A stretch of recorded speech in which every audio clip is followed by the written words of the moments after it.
நேயர்களே வணக்கம். இந்த வாஸ்துப்படி வாழ்வு என்ற தலைப்பின் கீழ் உங்களை சந்திப்பதில் மிக்க மகிழ்ச்சி. இந்த வீடியோவில் பார்த்தீங்கன்னா, வடமேற்கு மூலையின் ரகசியம் என்ன? வடமேற்கு மூலை எப்பேற்பட்டது, முக்கியமானது என்பதை இப்போ கொஞ்சம் நம்ம அலசி பார்க்க போகிறோம். அதாவது நிறைய பேர்களுக்கு ஒரு சந்தேகம் இருக்குது. வடமேற்கு என்றாலே கழிவு பொருள் போடுகிற இடமா? அல்லது வடமேற்கில் நம்ம எதுவுமே போடாமல் சும்மா வச்சிடலாமா?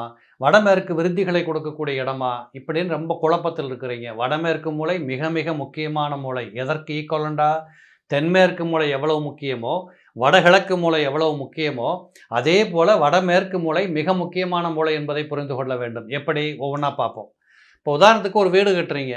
இந்த வீடு கட்டுறதுல நிறைய பேர் பூமி பூஜை போடுகிற போது வடகிழக்கில் போடுறோம். வடகிழக்கில் இந்த மூலையில் பூமி பூஜை போட்டு தான் வீட்டை கட்ட ஆரம்பிப்போம். அதெல்லாம் பக்காவாக ரைட்டு.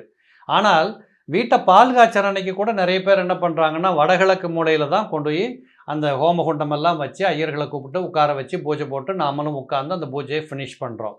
இதை என்னோட கண்ணோட்டத்தில் ஒரு சின்ன குறையாக பார்க்குறேன். அப்படி செய்யக்கூடாதுன்னு நினைக்கிறேன். எப்படின்னு கேட்டிங்கன்னா, வடகிழக்கு என்பது இறைவனுடைய அருள் கூடிய இடம். அந்த இறைவனுடைய அருள் கூடிய இடத்துல நம்ம நெருப்பு வச்சு ஹோமகுண்டம் வளர்த்து இத்தனை பண்ணுவது என்பது ஒரு பிழையான கருத்து அப்படிங்கிறதான் உண்மை. இது எங்கே செய்யணும்னு கேட்டிங்கன்னா, வடமேற்கு மூலையிலையும் தென்மேற்கு மூலையிலையும் தான் பண்ணணும். வடமேற்கு மூலை என்று சொல்லக்கூடியது டாய்லெட் வைக்கிறதுக்கு, இல்லை படிக்கட்டு போடுறதுக்கு இதெல்லாம் செய்யலாம். ஏன் தெரியுமா? வடமேற்கு மூலையில் நீங்கள் என்ன செய்தாலும் அந்த மூலை தன்னை ஏற்றுக்கொள்ளும். சுமைதாங்கி மாதிரின்னு வச்சுக்கோங்களேன். ஒரு வீட்டில் பூஜை ரூம் வச்சாலும் அந்த இடத்துல அருள் உண்டு. அதே போல் டாய்லெட்டை போட்டாலும் அந்த இடத்துல பிரச்சனை வராது அந்த வீட்டுக்காரங்களுக்கு. அதே போல் அந்த இடத்துல படிக்கட்டு போட்டாலும் அந்த வீட்டை ஒன்றும் பாதிக்காது. அதே போல் அந்த இடத்துல ஒன்றுமே இல்லை, ஒரு சும்மா கார் பார்க் மாதிரி விட்டுட்டோம், சும்மா இருக்குது, ஒன்றும் பிரச்சனை வராது. இப்படி இந்த வடமேற்கு மூலை என்று சொல்லக்கூடியது இந்த 4 மூலைகள்லேயே ரொம்ப சாஃப்ட் பேபின்னு சொல்லலாம். ரொம்ப இளகிய மனமுடைய மூலை. அந்த மூலையில் நீங்கள் எதை செய்தாலும் கண்டிப்பாக மிகப்பெரிய சிக்கல் சிரமங்கள் ஒன்றும் வரக்கூடிய வாய்ப்புகள் இருக்காது. அதனால் இந்த வடமேற்கு என்று சொல்லக்கூடியதில் என்னென்னலாம் பண்ணலான்னு கேட்டிங்கன்னா, முதல்ல இந்த வடமேற்கு மூலையில் டாய்லெட் பிட்டு போடலாம். அதாவது முதல்ல சொன்ன கிரகப்பிரவேசம் பண்ணுறது கூட நீங்கள் அங்கே வச்சு பண்ணலான்னு சொல்லியிருக்கிறேன். அது வீட்டை பொறுத்து. உங்களுக்கு அப்படிப்பட்ட அமைப்பு இருந்தால் அங்கே பண்ணலாம். இல்லாத பட்சத்தில் ஒரு வீடு கட்டுகிற போது டாய்லெட்டு பிட்டு போடுறதுக்கு வடமேற்கு மூலை பொருத்தமானது. அதே போல் கழிவுநீர் தொட்டி அங்கே கட்டலாம், பொருத்தமானது. அதே போல் மாடிக்கு ஏறி போகிறதுக்கு உண்டான படிக்கட்டுகளை அங்கே போடலாம். அது வீட்டுக்கு உள்ளும் போடலாம், வெளியிலையும் போடலாம். வீட்டுக்கு உள்ளேயும் இப்படி படிக்கட்டில் போட்டுக்கலாம். அப்படி இல்லை வீட்டுக்கு வெளியிலையும் இப்படி படிக்கட்டுகளை போட்டுக்கலாம். அந்த மூலை அதை ஏற்றுக்கொள்ளக்கூடியது. அது மட்டும் இல்லைங்க, வீடுன்னு பார்த்தா இப்படி பார்க்குறோம். இந்த வடமேற்கு மூலையில் பார்த்தீங்கன்னா குழந்தைங்க தூங்குறது, கொஞ்சம் இந்த சின்ன பசங்க சொன்னபடி கேட்காத பசங்கள் எல்லாம் அங்கே நீங்கள் தூங்க வச்சிங்கன்னா கொஞ்சம் உங்கள் கண்ட்ரோலுக்கு வருவாங்க. கொஞ்சம் குணமாற்றங்கள் இருக்கும். நான் முதலே சொன்னேன், அந்த கார்னரை சொல்லுகிற போது அது ஒரு சாஃப்ட் பேபின்னு சொல்லியிருக்கிறேன். அதனால் இந்த கார்னரில் உட்காருறது செய்கிறது எல்லாமே ரொம்ப சிறப்பாக இருக்கும். அதே போல் இன்னும் கூட ஒன்று சொல்லணும். சில பேருக்கு தென்கிழக்கு மூலையில் கிச்சன் போடுறதுக்கு வாய்ப்பு இருக்காது. இவங்கெல்லாம் வடமேற்கு மூலையில் போட்டுக்கிட்டாங்கன்னா அந்த கிச்சன் பிரமாதமாக இருக்கும். அப்படி போடுகிற போது ஒன்று என்ன பண்ணணும், வடக்கு பார்த்து நின்று ஸ்டவ் வச்சு சமையல் பண்ணுற மாதிரி வச்சுக்கிட்டிங்கன்னா வாழ்க்கை என்பது சிறப்பாக இருக்குங்கிற கணக்கும் உண்டு. இதே போல் வீடுன்னு எடுத்துக்காமல், உதாரணத்துக்கு ஒரு பெரிய கடை, இந்த கடையில் வடமேற்கு மூலையில் என்ன செய்யலாம் அப்படின்னு கேட்டிங்கன்னா, இந்த வடமேற்கு மூலையில் வைக்கக்கூடிய பொருள் உடனே விற்று போகக்கூடிய வாய்ப்புகள் வரும்.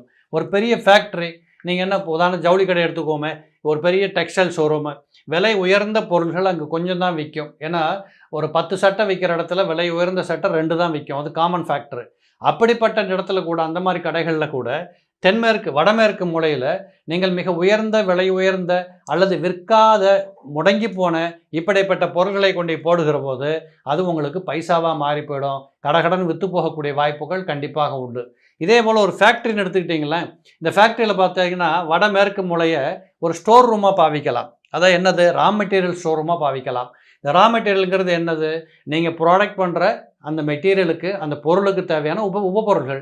அப்போ இந்த உபப்பொருள் எல்லாம் இங்கே வைக்கிற போது அது உடனடியாக அங்கேருந்து புறப்பட்டு முழு பொருளாக மாற்றப்பட்டு உறுதியாக அது உங்களுக்கு காசு பணத்தை கொண்டாந்து கொட்டக்கூடிய வாய்ப்புகளை கொடுத்துரும். அப்போ வடமேற்கு மூலை என்பது சும்மா டாய்லெட் கட்டுறதுக்கும் வெட்ட வெளியாக விட்டுறதுக்கும் அப்படி மட்டும் இல்லை. எல்லா விதமான சம்பத்துகளுக்கும் வடமேற்கு மூலையில் நீங்கள் தாராளமாக நிறைய விஷயங்களை பண்ணலாம். அதே போல் இந்த வடமேற்கு மூலையை பொறுத்தளவு, இப்போ இது ஒரு சின்ன கடை, ஒரு 10க்கு 10 கடை இருக்குதுன்னு வச்சுக்கோங்களேன். இந்த கடையில் இப்போ மேற்க பார்த்த கடையாக இருக்குது. இந்த மேற்க பார்த்த கடையில் நீங்கள் தென்மேற்கு மூலையில் உட்காந்துக்கிட்டு இப்படி வடமேற்கு மூலையை திறந்து வச்சுருக்கீங்கன்னு வச்சுக்கோங்களேன். இந்த இடத்துல நீங்கள் உட்காந்து கல்லா டேபிள் போட்டிருக்கீங்க. இதுதான் ஓப்பனாக இருக்குது அப்படின்னா, வாயாவியை திறந்து வச்சா வியாபாரம் ஆகாதே அப்படிங்கிற கருத்து இல்லை. இது ரொம்ப பிரமாதமான ஒரு அமைப்பை கொடுத்துரும். வடமேற்கு திறந்திருந்ததுன்னா கண்டிப்பாக அந்த இடத்துல வரவு செலவு உள்ளும் வெளியும் நடமாட்டம் இருந்து கொண்டே இருக்கும். ஒரு கடைன்னா எப்படி இருக்கணும்? 4 பேர் வரணும், பொருளை வாங்கணும், திரும்பி போகணும். திரும்ப புதுசா 4 பேர் வரணும், பொருள் வெளியில போகணும். ஆக பொருள் உள்ளே வருவதற்கும், வெளியே போவதற்கும் நிறைய ஆப்பரேஷன் நடக்கக்கூடிய ஒரு இடமாக இந்த வடமேற்கு என்று சொல்லக்கூடிய திகழக்கூடியதாக இருக்கும். அதேபோல நான் வீட்டை பத்தி சொன்னேன். இந்த ஃபேக்டரியை பத்தி சொல்லுகிற போது, ஒவ்வொரு ஃபேக்டரிக்கும் ஒவ்வொரு தனித்தன்மை உண்டு. இப்போ உதாரணமா டெக்ஸ்டைல் பண்றாங்க. கார்மெண்ட் ஃபேக்டரின்னு எடுத்துக்கோங்களேன். இந்த கார்மெண்ட் ஃபேக்டரிக்கு வந்து வடமேற்கு மூலையில நீங்க அந்த உபபொருள் வைக்கக்கூடிய குடோன் வைக்கலாம், ஸ்டோர் ரூம் வைக்கலாம், ரா மெட்டீரியல் ஸ்டோர் ரூம் வைக்கலாம். இதை ஒரு இரும்பு சம்பந்தப்பட்ட ஃபேக்டரியா இருந்துன்னு வச்சுக்கோங்களேன். இந்த இடத்துல ரொம்ப அழுக்கு தேவையில்லாத மெட்டீரியல், வெட்டி போட்டது, கழிவு மெட்டீரியல் இப்படியெல்லாம் தூக்கி போட்டிங்கன்னா, அந்த கழிவு என்பதும் உங்களுக்கு பணமாக மாறிடும். எப்பொழுதுமே வேஸ்ட்டாக போகிறதுங்கிறது அது வேஸ்ட்டு கணக்கிலேயே போயிடாம, அந்த வேஸ்ட்டும் நமக்கு ஒரு பணமாக வரணும் அப்படின்னா, வடமேற்கு மூலையில் கொட்டக்கூடிய அந்த பொருள்கள் எல்லாம் மீண்டும் ஒரு பணமாக மாறி நம்ம பாக்கெட்டுக்கு வரக்கூடிய வாய்ப்புகள் எல்லாம் வரும். அதனால தான் சொல்கிறேன், வடமேற்கு என்று சொல்லக்கூடியது வாயு மூலைன்னு சொல்லுவோம். வடமேற்கு என்று சொல்லக்கூடிய வாயு மூலையில் குறிப்பாக சொல்லணும்னா, ஒரு வீடு மேற்க பார்த்த வீடாக இருந்ததுன்னா, அந்த இடம் எம்ப்டியாக தான் இருக்க முடியும். அப்படி இருப்பதில் ஒரு தவறும் கிடையாது. வடமேற்கு மூலையில் வீட்டை கட்டி, வடமேற்கு மூலையில் வாசல் வச்சு, வீடு கட்டி, குடியிருந்து பிரமாதமாக பல கோடிகளை சம்பாரிச்சவங்கலாம் இருக்கிறாங்க.